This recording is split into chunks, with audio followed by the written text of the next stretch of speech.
3.1절 102주년 기념주일입니다.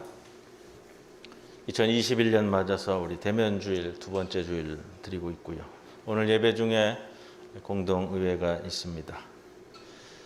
그리스도인들은 하나님의 은혜로 살아간다고 말합니다. 이 말이 쉽게 표현된다면 공짜로 산다는 표현입니다.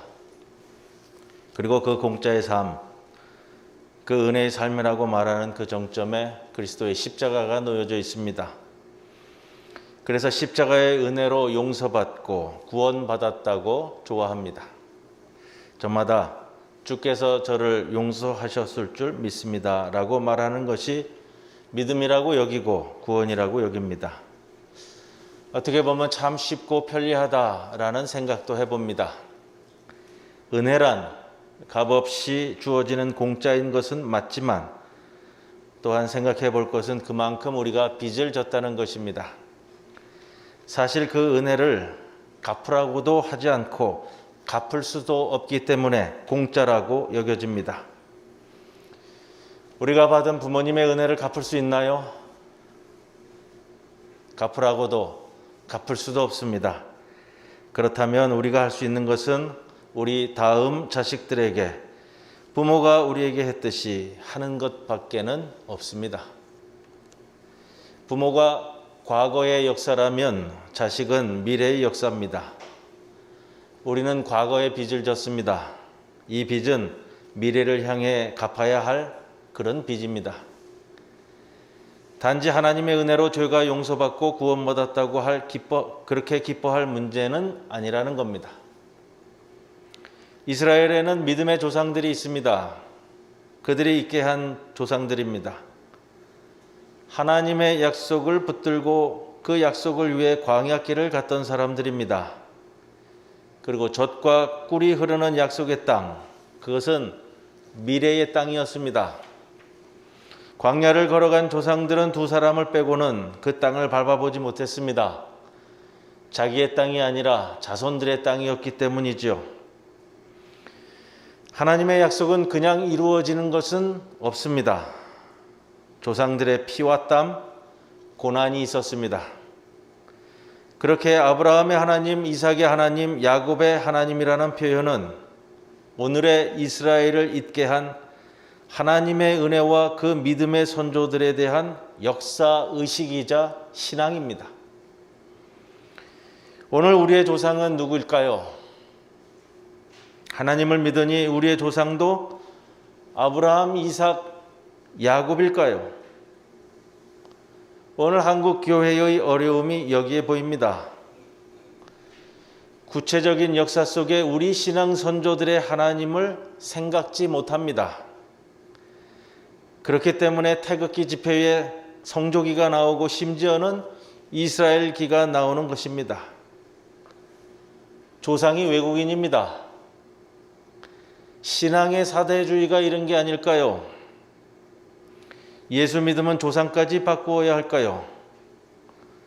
이스라엘의 조상의 하나님이 아브라함의 하나님, 이삭의 하나님, 야곱의 하나님이라면 우리 조상의 하나님은 안중근의 하나님, 이상제의 하나님, 유관순의 하나님이라고 고백해야 되지 않겠습니까?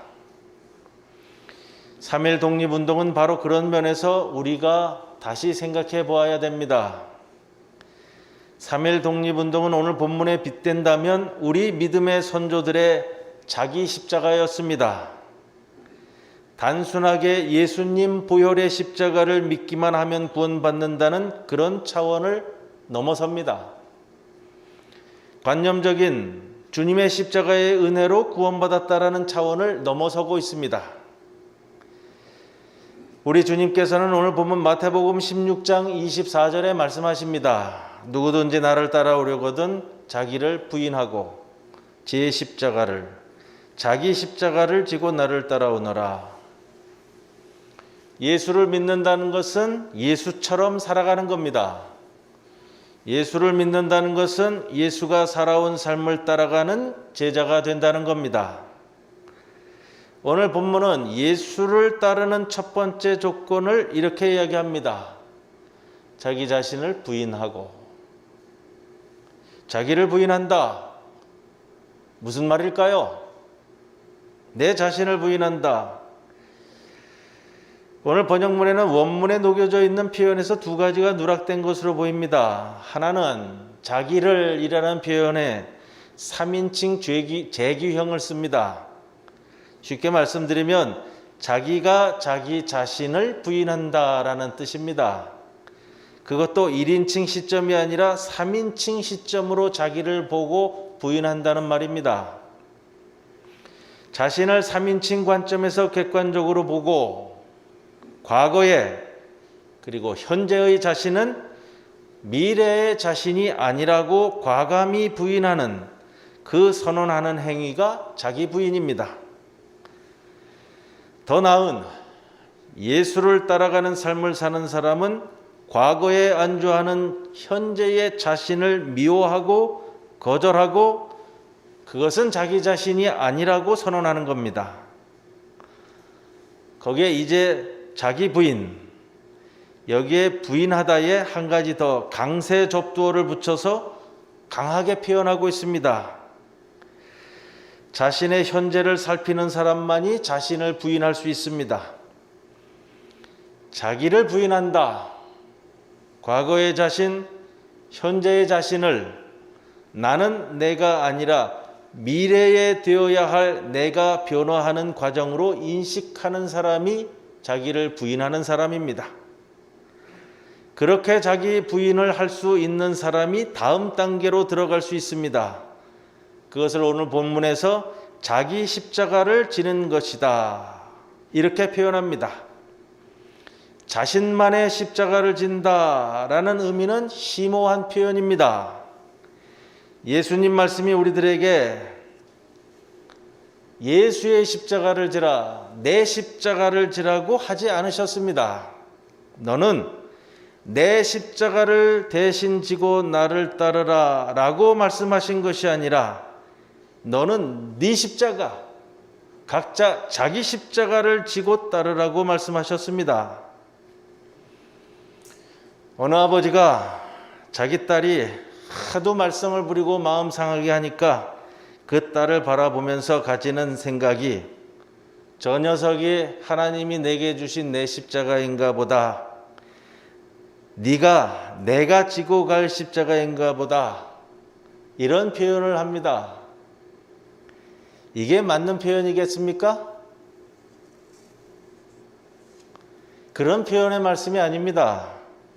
주님께서 자기를 부인하고 자기 십자가를 지라고 하시는데 사람들이 잘 지지 않습니다. 왜 잘 안 지죠?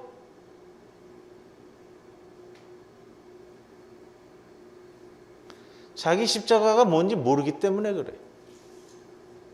자기 십자가를 지라고 그러는데 자기 십자가가 뭔지 모르고 남의 십자가만 지려고 하니까 어렵고 지기 싫은 겁니다. 로마 제국의 범죄자, 주로 정치범들을 처형하는 도구였던 것이 십자가입니다. 원문의 스타우로스라는 십자가 원문입니다.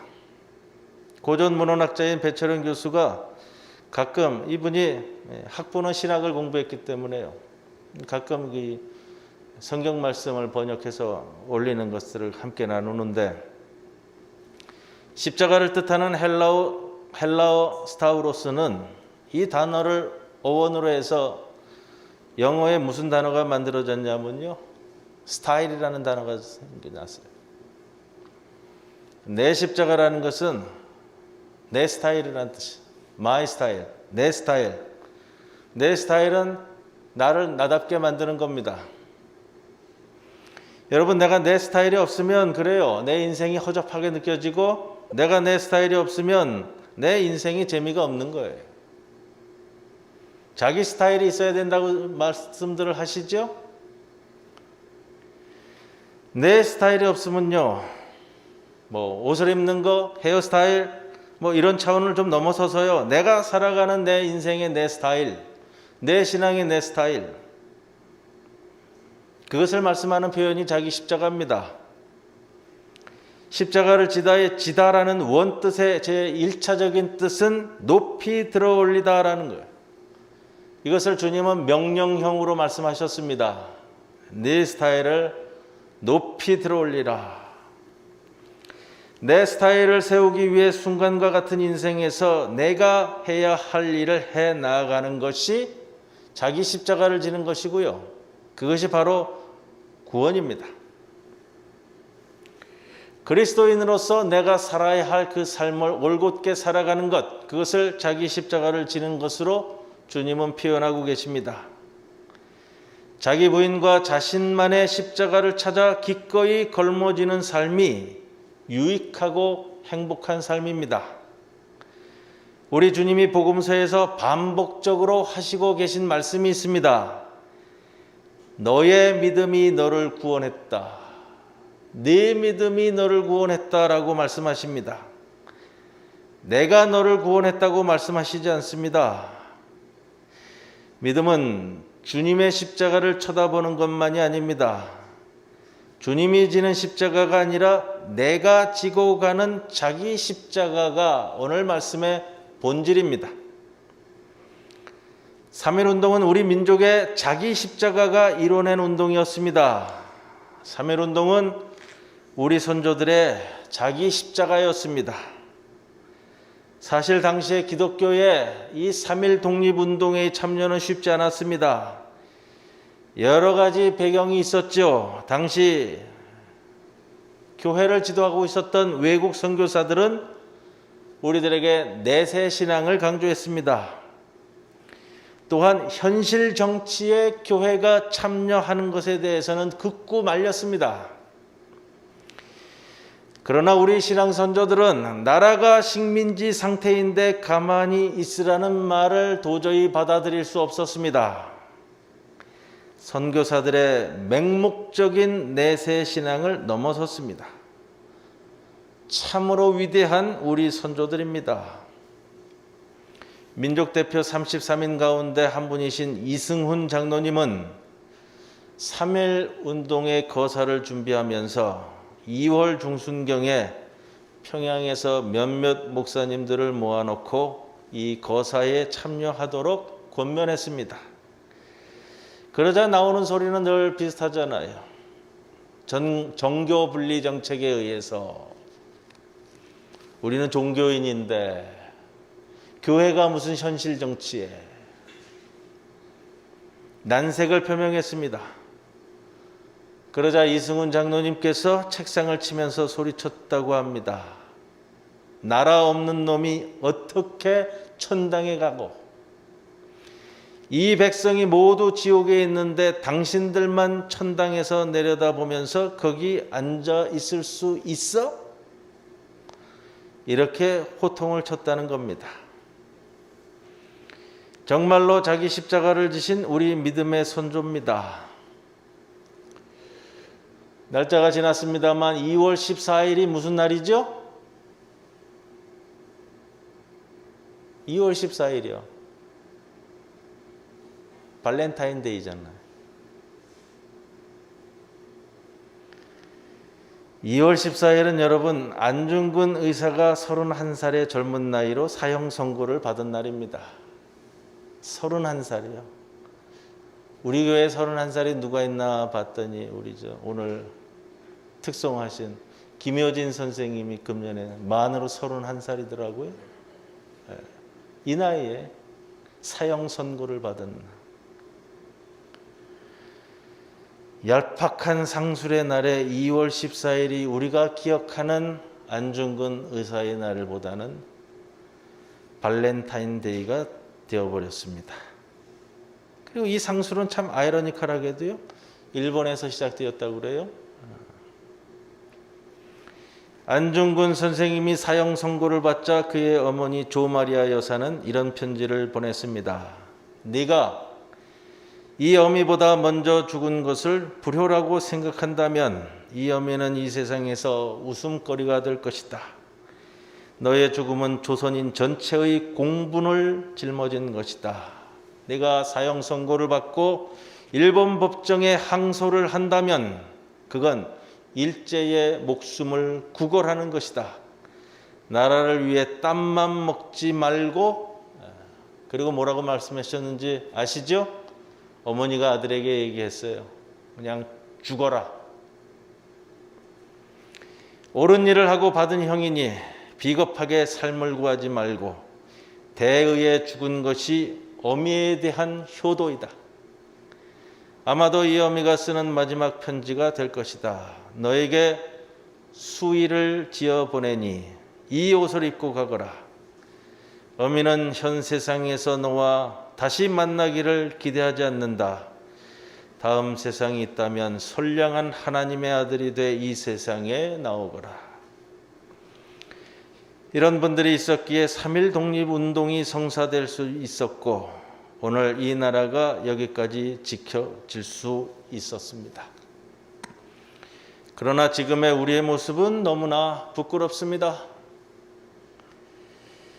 우리가 신앙을 갖고자 하는 것은 바로 그런 부끄러움을 알기 때문에 그렇고 오늘 이 말씀도 나누는 겁니다. 오늘 3.1절 102주년 기념주일, 자기를 부인하고 자기 십자가를 진 우리 멋진 신앙 선조들의 모습을 기억하시며 내가 지고 가야 할 내 십자가를 바로 알고 지시는 성도 여러분들이 모두 되시기를 주님의 이름으로 간절히 축원을 드립니다. 아멘. 고마우신 아버지 하나님, 3.1절 102주년 기념주일입니다. 주의 말씀 그대로 자기를 부인하고 자기 십자가를 지고 나아갔던 우리 믿음의 신앙 선조들의 모습을 이 시간 기억하게 하시사 그 기억을 통해 하나님 나라의 새로운 미로를 일구어 나가는 주의 백성들 되게 하여 주옵소서. 오늘도 현자리에 서서 과거를 돌아보며 나 자신을 부인하고 나에게 맡겨진 십자가를 지고 나의 스타일대로 나의 삶을 일구어가는 주의 복된 백성 되게 하옵소서. 예수님의 이름으로 기도드리옵나이다. 아멘.